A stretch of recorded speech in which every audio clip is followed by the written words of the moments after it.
Bonjour et bienvenue dans la forêt des lectures. Alors, aujourd'hui, je vais vous parler d'un gros morceau, Yasha, par Akimi Yoshida. Il faut savoir que Akimi Yoshida, c'est vraiment une de mes autrices favorites, alors que j'avais jusqu'à là maintenant pas lu grand-chose d'elle, concrètement, par rapport à tout ce qu'elle a dessiné. C'est-à-dire, du coup, Kamakura Diary, qui est un de mes mangas vraiment de chevet, qui a été adapté par Koreeda au cinéma, par notre petite sœur, que vous connaissez plus ça. Banana Fish, son œuvre la plus connue, c'est d'ailleurs par Banana Fish que j'ai découvert, hein, avec la première édition chez Panini au papier jaune, mais il manquait les derniers tomes et j'ai enfin pu lire la fin avec la réédition même format jaune. Double tome qui sont sortis il y a quelques années et qui est aussi un de mes mangas de chevet. Du coup, quand ils ont sorti Yasha, j'étais à la fois très content et j'avais un peu peur. Il y a beaucoup de parallèles à faire et elle a fait un peu dans la continuité de Banana Fish, Yasha, qui est une œuvre un peu plus courte que Banana Fish. Hein. C'est 12 tomes en première édition et 6 tomes doubles là pour celle-ci. Qui est celle qu'on a eue en français. Et du coup, j'ai mis vraiment du temps, voire beaucoup de temps, pour lire avant de me lancer dans Yasha. En fait, je repoussais. Il a fallu que Panini annonce sa collection Akimi Yoshida, qui sort cette année en ce moment, pour me dire, ah non mais là, si je veux lire les autres œuvres de l'autrice, il faut vraiment que je lise Yasha. Et il a fallu même par peur d'être déçu, et par peur de confondre avec Banana Fish, il a même fallu que je sois confronté à avoir les nouvelles œuvres, enfin nouvelles anciennes œuvres de Akimi Yoshida pour me dire ah mais là j'ai trop envie de les lire, il faut que je lise Yasha. Yasha du coup c'est un récit de science-fiction qui fait penser plusieurs fois, après je vais arrêter d'en parler, à Banana Fish sur certaines thématiques. D'ailleurs ça se passe apparemment dans le même univers. Et en même temps c'est assez différent. Hein. Mais on va suivre Sei, qui est ce personnage-là, qui est un surdoué. On va le voir au début. On va avoir quelques chapitres et on va les suivre enfants, qui vont être vraiment primordiaux pour tout l'ensemble de l'histoire, parce que même si on a un récit d'action, de thriller, de mystère, de rebondissement avec un côté SF, on reconnaît l'autrice de Kamakura Diary, qui se base beaucoup sur là où on a grandi, l'enfance, les liens, les souvenirs, ce qui nous marque, ce qui nous forge.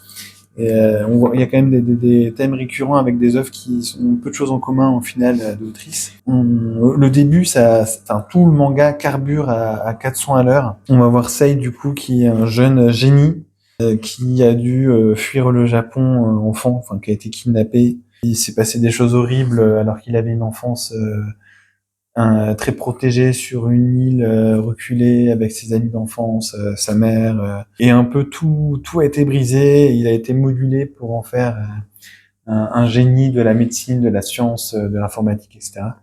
Et il revient adulte et il va se passer plein de complots. Il va rencontrer un personnage, grand personnage important, parce qu'il y a beaucoup de personnages. Akimi Yoshida, c'est une autrice qui se base sur des personnages forts et vraiment bien écrits pour raconter une histoire où il se passe plein de choses, plein de péripéties. Il y a des constructions où on pensait à Banana Fish, avec une forme d'entité toute puissante, des dualités de personnages. C'est pour ça que j'ai mis du temps aussi à lire Yasha, c'était pour me détacher de Banana Fish. Le premier tome, j'ai adoré.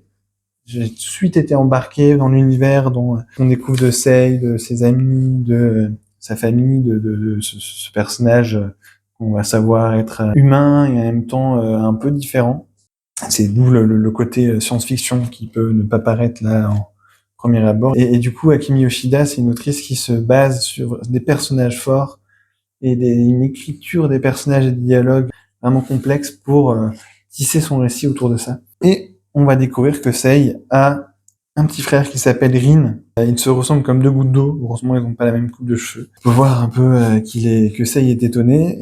En fait, le premier tome va poser plein de jalons pour la suite, et on va découvrir petit à petit qu'il y a des choses qui vont pas, qu'il y a vraiment des choses en arrière-plan qui sont louches, que Rin est louche. Et dans la suite, on va avoir une sorte d'opposition entre Sei, son père, son frère, et en même temps, je veux pas en dire trop, mais il va avoir des maladies, donc d'où aussi le rapport avec des virus qui vont être créés.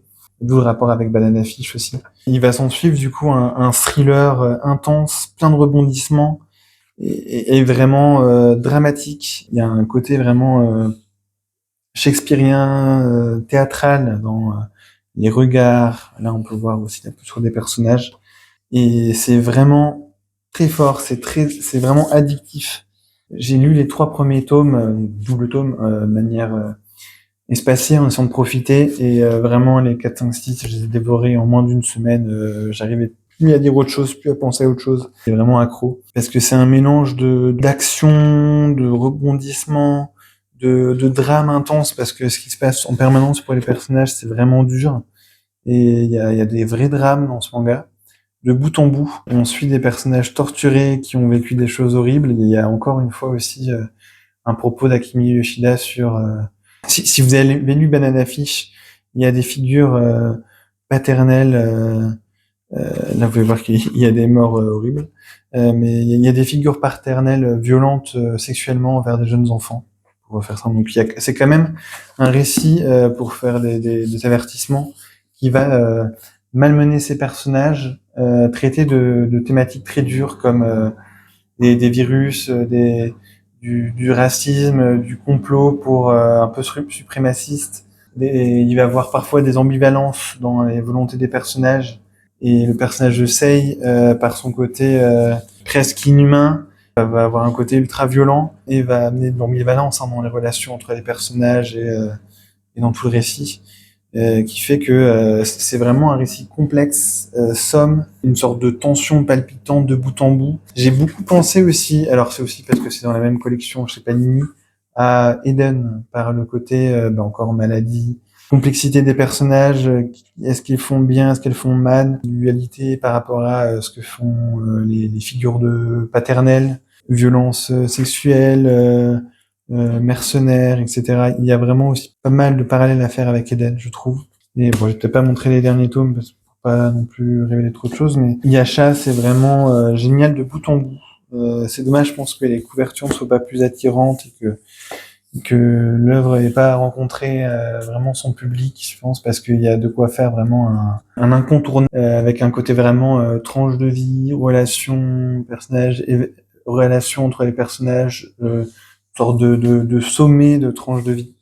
Et l'autrice maîtrise vraiment parfaitement les deux. D'ailleurs, Yasha au Japon, même si ça n'a peut-être pas l'aura archi-culte de Banana Fish, ça a quand même eu le prix Shogakukan, qui est quand même un grand prix. Ça a été adapté en drama, etc. Donc c'est vraiment une œuvre aussi importante là-haut. Vous aurez compris, hein, je suis archi fan de l'autrice, donc je peux que recommander, en mettant quand même quelques avertissements, parce que c'est une lecture assez violente, mais contrairement à certaines œuvres parfois de manga qui vont dans la violence, mais de manière gratuite et très beaucoup dans le visuel. Ici, il y a un vrai travail d'écriture et c'est pas une violence qui est forcément visuelle, même si il y en a un peu. C'est une violence qui est plus fine, qui est psychologique, qui est thématique, ce que l'autrice fait vivre à ses personnages dans l'intensité des drames humains qui s'y déroulent. Et en ça, c'est plus fort. Avertissement mis à part, si vous aimez tout ce qui parle de qu'est-ce qu'être humain, des relations, une relation fraternelle assez unique, avec un côté très shakespearien, un récit qui mêle action et drame de manière très intense et élaborée. Il y a des idées assez uniques dans ce manga. Je peux que recommander Yasha. Voilà. Je vous remercie, à bientôt, au revoir.